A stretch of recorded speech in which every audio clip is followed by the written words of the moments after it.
Hello, dear friends. My name is Vasyl Pekhnio. I'm a Ukrainian journalist, and I invite all of you to watch this latest update on Ukrainian battle map situation as of August the 19th. So please join, watch this video, like it, share it actually if you want, subscribe to this YouTube channel, and leave your comments just below the video.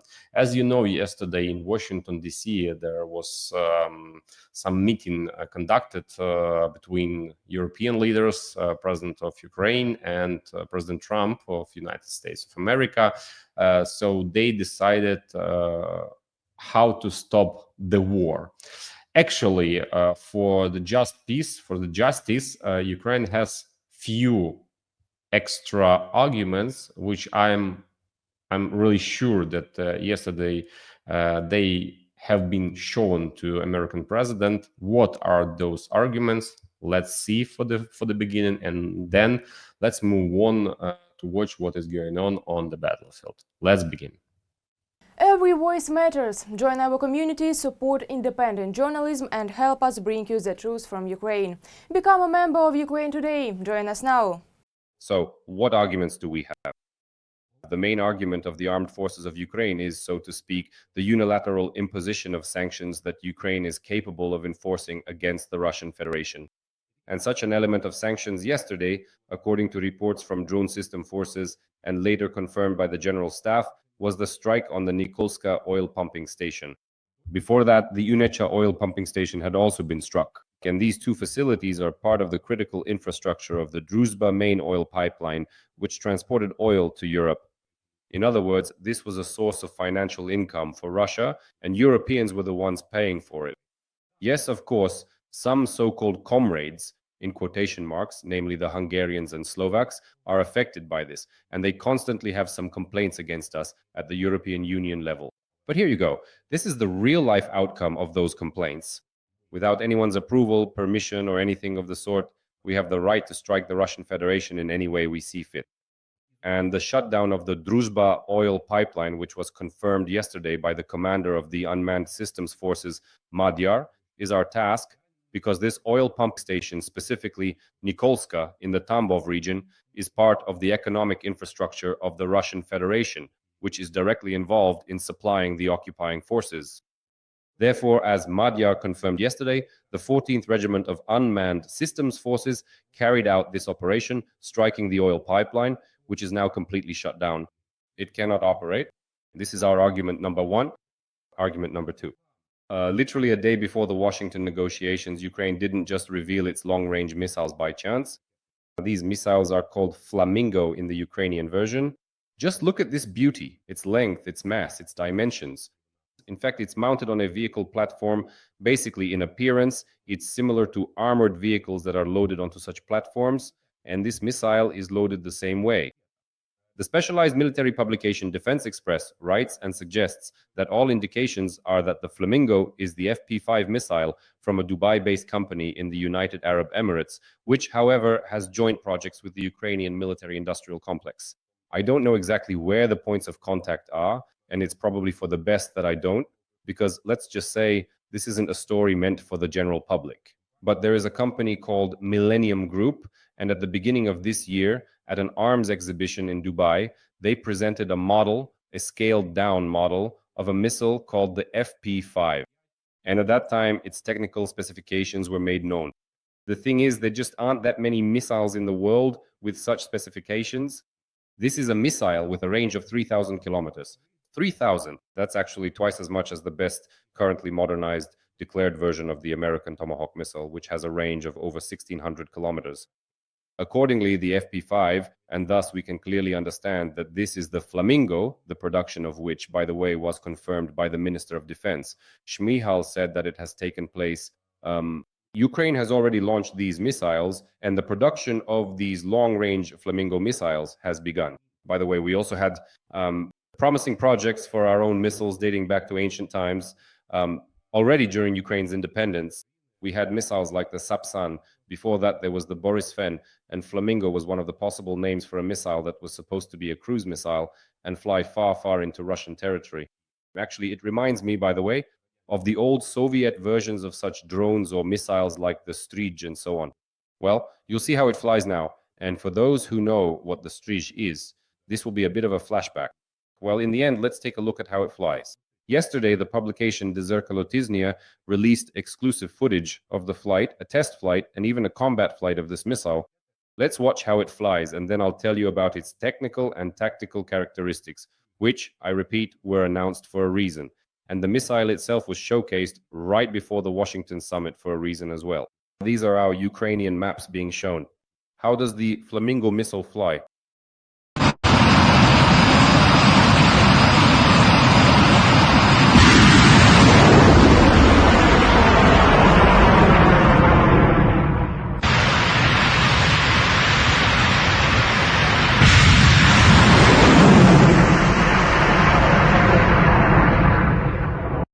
Honestly, this is the kind of video you want to watch over and over again. So, accompanied by this footage, I'll talk about its technical and tactical characteristics. So, the range has already been announced, 3,000 kilometers. That basically means it can reach Omsk in Russia and even, if necessary, Tehran in Iran.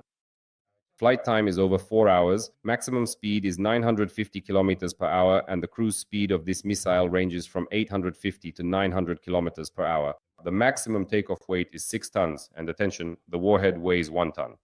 So this is a very serious argument, especially since the manufacturer claimed that they are capable of producing about 50 of these missiles per month. So obviously, when we were talking with Trump in Washington yesterday, it wasn't just maps being reviewed and other arguments being presented, including by the deputy head of the president's office, Paul Palisa. Yesterday, there was this meme-worthy picture of him entering the office. I almost said the president's office, but actually it was the American president's office, meaning the White House, to see Donald Trump carrying a tube, obviously bringing something in his hands. I can even show you this photo. As it looked yesterday, it immediately sparked a series of memes about what exactly Palisa was bringing into the office. Let's take a look. Here is the photo. Here it is. And you can see how Palisa is actually carrying something in a tube. You see, in the middle, he is the only one in military uniform, the former commander of the 93rd Brigade of the 5th Assault Regiment, now the deputy head of the president's office. Accordingly, we have our arguments. We have the arguments with which we are trying to reach Donald Trump in terms of a just peace. And in this way, we can, well, I don't want to say bring Russia to its knees, because that would be sweeping and propagandistic to claim that we can now bring the enemy to its knees. But we can definitely use these tools. The enemy is also not going to stop. Despite everything, the enemy is not going to stop. Yesterday, Commander-in-Chief Syrskyi confirmed that the Russians are redeploying their troops to the Zaporizhzhia front in order to intensify their offensive in the Zaporizhzhia direction. He said that after Pokrovsky, after this current main area, where the enemy is focusing its main strike, the enemy will try to create additional hotspots and turn them into a second main direction. This is the Zaporizhzhia front, this is Huliaipol, this is Orikiv, and obviously the Vasylivka direction. The advance towards Stepnohirsk with the aim of shelling the southern outskirts of Zaporizhzhia region, or more precisely Zaporizhzhia itself. Now let's take a closer look at the situation in Zaporizhzhia region. The most, in the near future, well, of course, the main objectives of the enemy in tactical terms. Let me immediately clarify all the key points, put all the dots on the I's. There are no operational strategic threats here from the enemy's advance. What I mean is that they can't advance here by 20, 30, or 40 kilometers. So what will the enemy do? They will attempt tactical advances, try to probe our front somewhere, and attempt to form pincers to encircle Orikiv and Huliaipol. This danger does indeed exist. So Orikiv is the one further to the left, more to the west, and Huliaipol is the one further to the right, more to the east on the map that we are, after all, looking at together. This is the deep state map. At the moment, I see the greatest risks precisely around Huliaipol, because in this settlement, as we can see, the enemy is currently exerting some pressure in the area of Malinivka and Poltavka, right here. This pressure is combined with the pressure in the Novopavlivka direction in the area of the settlement of Taimirivka, where the Russians have crossed the border between Donetsk and Zaporizhzhia regions. And here you can see the latest change on the deep state map, the addition of an area under enemy control in the Olhivsky area. All of this potentially creates pressure on the flank, on the left flank, and possibly even on the rear of Huliaipol. In addition, in the area of Malinivka, the enemy will try to attack and create pincers from the other side as well in order to attack Huliaipol from all possible directions.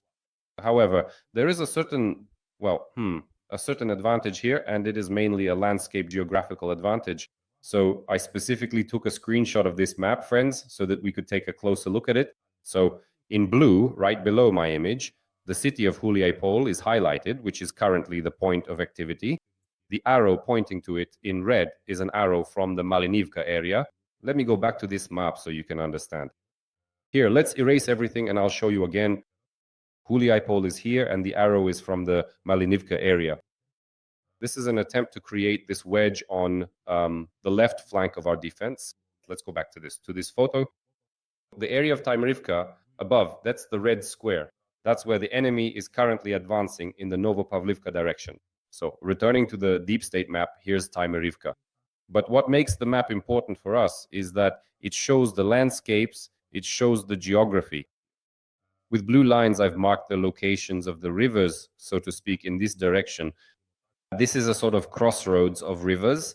Here, this is the Solona River. And another river, let me try to remember, with a very interesting, very unusual name. Let me try to recall it now, friends. If I remember it, I'll mention it. If I don't remember, it'll probably come to me as we go. The Yancha River. Here it is, Yancha, yes. It's the main one and flows northwest, the Yancha River and the Solona. And you can see that this interflow forms a kind of basin, essentially shaped like a trident, a basin like that. And it is precisely this basin that could become a major obstacle for the enemy in terms of further advancing into the rear of Huliaipol. That is exactly why the movement from the Novopavlivka direction is undoubtedly dangerous. So this movement from the Novopavlivka direction is undoubtedly dangerous, but there is an obstacle here, an obstacle in the form of rivers.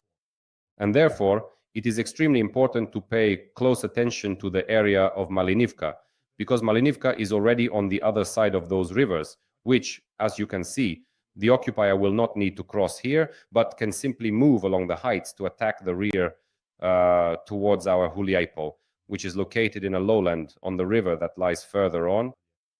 This is the Haicho River. Accordingly, all the advantages are here.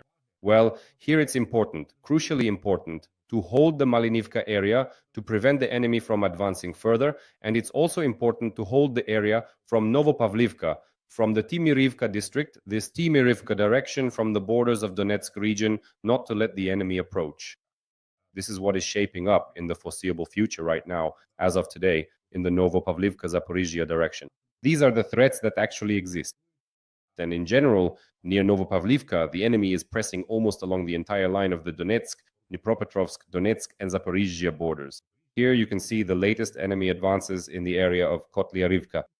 In fact, earlier here, a video appeared about an even earlier operation by the 425th Assault Regiment Skala, which carried out extremely important work in blocking the enemy by breaking through between Horikov and Kotlyarivka, and thus preventing the enemy from advancing deeper into the Dnipropetrovsk region toward this settlement, Novopavlivka.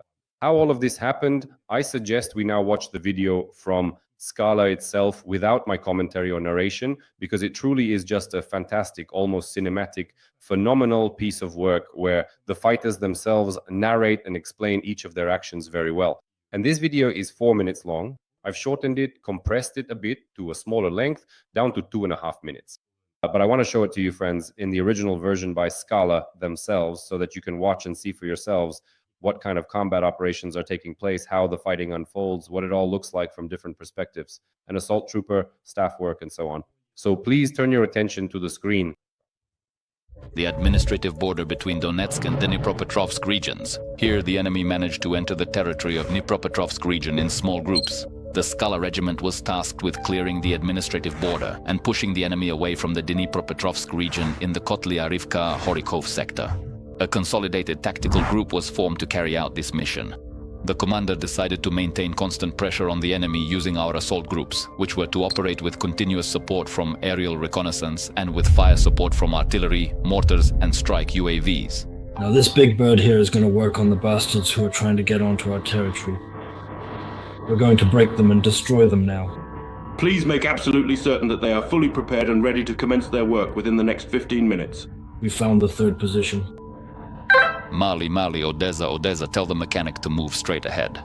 Let him move, don't let him stand still. Keep moving, keep moving. Good job. Frame, frame, frame. deployment of groups on armored vehicles. In the first stage, we managed to quickly destroy the enemy who had entered the territory of Dnipropetrovsk region. After that, the groups begin clearing the enemy from a strip along the administrative border about 2.5 kilometers long. Gypsy, everyone get into the tree line and don't move. Everyone get into the tree line and don't move. Turn around and don't forget to join up. I'll tell you where to stop. They'll meet you there. Yes, they go there and we stay here. Hurry up, paratroopers. Everyone, the frame. Kushenya, where's the frame? The groups are being brought in at 2 locations. A mutual assault begins which lasts for several days. The groups in the Orikov area are storming enemy positions and are supposed to advance north along the administrative line, while the groups in the Kotlyarivka area are clearing and moving east along the forest belt. After completing their mission to the north, the groups took control of the trench system in the Orikov area. The operation is ongoing around the clock: command, coordination, targeting of strike assets and advancement. Engineering vehicles continue to operate, carrying out their tasks despite being targeted by enemy FPV drones, and are preparing a passage for our equipment across the ditch at the administrative border. After the logistics route has been prepared, a Bradley and an M113 with troops on board set out. They move toward the tree line south of Kotlyarivka. Before disembarking, the convoy splits up. The Bradley drops off a group in the northern part of the tree line, while the M113 does so in the southern part. The assault troops clear the enemy trenches and take control of the tree line. The consolidated group of the Skala regiment, with the support of allied units, managed to reach the tree line south of Kotlyarivka and block the enemy from massing forces for an offensive toward Dnipropetrovsk region in the direction of Novopavlivka. That's the kind of film, that's the kind of movie, in fact, that we witnessed with the entire 425th Assault Regiment Skala on the Novopavlivka axis. And this is a positive trend, which is now manifesting itself in many places, in Sumy region, in Kharkiv region, and here in Novopavlivka. And undoubtedly, this positive trend is also evident on the Dobropillia and even the Pokrovsk directions. How do these trends manifest themselves? Let's start with Dobropillia. In addition to the fact that the enemy is currently blocked here and counter-assault operations against them are ongoing, yesterday the General Staff updated the data on enemy losses over the past 2 weeks of Defense Forces operations in this direction. So let's carefully note down these numbers. 984 people, I'll even illustrate it, 984 occupiers were eliminated. Let's put across like this. 355 enemy personnel were wounded. These are the enemy's sanitary losses. Let this be a question mark. 37 people were taken prisoner. 37 people got another chance at life. Let's put a little flag for them to show they surrendered. Like this. These are the numbers. In total, over the course of 2 weeks of repelling this situation in the Novopavlivka, in the Pokrovsk, or rather Dobropillia direction, under the command of the National Guard Corps Azov and the attached subordinate units, it was possible to eliminate 1,450, well, give or take, I'm giving these numbers rounded, 1,450 enemy personnel, 1,450 people. This was an extremely costly operation for the enemy. This was a major gamble when they rushed here towards Zoloty Kolodias. Now all these settlements have been cleared, and the only ongoing clearing is around Kucheryavye Yar, where the enemy still remains. But overall, just imagine the scale of these losses. 1,450 personnel in just 2 weeks. 11 tanks, 8 armored fighting vehicles, 112 vehicles and motorcycles, 1 multiple launch rocket system, 22 cannons, and 106 drones of various types have been destroyed or damaged. In addition, a positive trend continues in Pokrovsk itself, where the 7th Air Assault Corps is operating, which includes redeployed units from the 82nd Air Assault Brigade and the 79th Air Assault Brigade. The 25th Airborne Brigade has also been operating in the Pokrovsk area for quite some time. And similarly, the 7th Air Assault Corps reports on enemy losses in the Pokrovsk agglomeration with this image. Previously, this corps actually reported that Pokrovsk had been completely cleared of occupiers as early as last week, and now they're reporting enemy losses. Now, the enemy losses for the period from August 11th to August 17th are being shown, that is, for the entire past week. The enemy's losses amounted to 260 eliminated enemy personnel, 156 wounded, 2 captured, 21 vehicles, 21 enemy drones, 6 antennas, and 6 motorcycles. It may seem that these are not particularly impressive statistics, but believe me, they are important in the context of defending cities like Pokrovsk, where enemy forces have managed to infiltrate and break through. And now, with the arrival of the air assault corps, the situation is stabilizing. As we can see, perhaps for the first time, the corps system is starting to prove its worth. Where there are well-formed corps, where there is a solid justification, there is improved coordination and organization. But in the Pokrovsk direction, we must not overlook the fact that truly elite enemy drone units are operating here, specialized enemy drone units like Rubikon and others. It must be acknowledged that thanks to these units and the reforms carried out in this field, the Russians have indeed changed the situation on the battlefield. Because this was written yesterday by a fighter from the 59th Assault Brigade, Serge Markov, Alexander Karpiuk, who said that in reality, the Rubicons have changed the situation and continue to do so, as they keep operating here, building up their presence and posing a very serious threat to our UAV operators. Because under the cover of this, it's not just some random chatter, it's an entire center dedicated to the technologization of warfare on the part of the Russian Federation. So, the Rubicon people have now brought tactical radar stations to the front line, the first echelon, which allow them to detect our large drones that have always given us an advantage, like the Baba Yaga. They have brought in a lot of electronic intelligence equipment that detects the positions of our pilots. They have brought in and coordinated electronic warfare, electronic intelligence, and all their technological means in this area. The entire synergy has become extremely effective. And at some point, we experienced a massive loss of reconnaissance drones, including Baba Yaga type drones, which the Russians destroyed in large numbers. If earlier Baba Yaga drones flew in the Pokrovsk direction in numbers of 100 per day, now, as Serge Markov writes, only 10 to 15 fly, and even that is considered a success. In other words, the enemy has carried out a serious technological revolution, and this revolution is truly giving them advantages. But it's not all that dramatic. We also have certain projects to counter the enemy, even though sometimes we miss the enemy's technological advances.